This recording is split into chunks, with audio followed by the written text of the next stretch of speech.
Hello everyone, এখন আমরা দেখব জাতিকিজিতে কিভাবে ভ্যারিয়েন্ট ওয়াইজ কোয়ান্টিটি সেট করা যায়।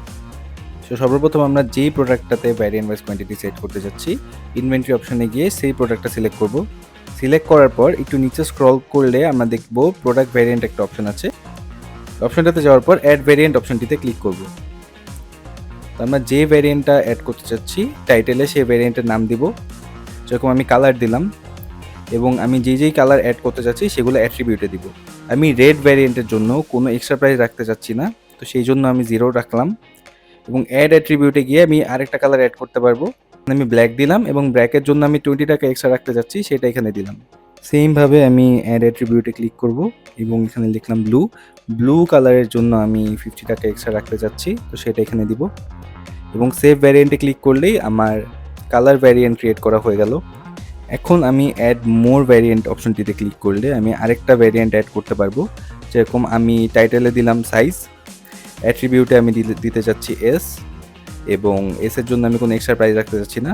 অ্যাড অ্যাট্রিবিউটে ক্লিক করে আমি আরেকটা সাইজ অ্যাড করলাম এবং এই সাইজটার জন্য আমি 20 টাকা এক্সট্রা রাখতে চাচ্ছি, সেটা দিলাম।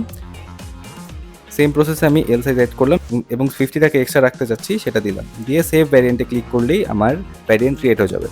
এখন আমি যদি চাই ভ্যারিয়েন্টগুলোর জন্য ইমেজ সিলেক্ট করতে, সেটা আমি এখান থেকে করতে পারবো। আমি সেট আপ ভ্যারিয়েন্ট ইমেজ অপশনটাতে ক্লিক করব। ক্লিক করার পর আমি দেখতে পারবো আমার কি ভ্যারিয়েন্ট আছে। তো আমি সিলেক্ট করলাম কালার সিলেক্ট করার পর আমি দেখতে পারবো কালারের মধ্যে কি কালার আমি সিলেক্ট করেছি। তো আমি রেড নিলাম এবং রেডের জন্য আমি যেই ইমেজটা সিলেক্ট করতে যাচ্ছি সেটা সিলেক্ট করে সেভ দিব। যেই ভ্যারিয়েন্টে ইমেজ সিলেক্ট করা হয়ে যাবে সেগুলো ডান অথবা টিক মার্ক দেখাবে। আমি চাইলে সবগুলো একসাথেও সিলেক্ট করতে পারি। তো আমি ব্লু সিলেক্ট করলাম এবং ব্লু এর জন্য যে পিকচার সেটা সিলেক্ট করলাম এবং ব্ল্যাকের জন্য যে পিকচার সেটা সিলেক্ট করলাম। করার পর আমি সেভ বাটনে ক্লিক করলেই আমার ভ্যারিয়েন্ট ওয়াইজ ইমেজ সিলেকশন হয়ে যাবে।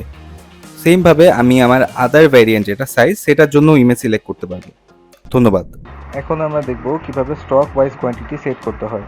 সর্বপ্রথম আমরা স্টক অপশনের ম্যানেজ বাটনে ক্লিক করব এবং এখান থেকে মেইনটেইন ভ্যারিয়েন্ট ওয়াইজ স্টক এই অপশনটি আমরা এনেবল করব। এটা যদি এনেবল না থাকে তাহলে আমরা ভ্যারিয়েন্ট ছাড়া টোটাল কোয়ান্টিটি অ্যাড করে রাখতে পারবো, আর যদি এনেবল থাকে তাহলে ভ্যারিয়েন্ট ওয়াইজ কোয়ান্টিটি আমরা স্পেসিফিকভাবে সেট করে এখানে অ্যাড করতে পারবো। ফর এক্সাম্পল এখানে আমি আমার স্টকগুলো সেট করে দিচ্ছি।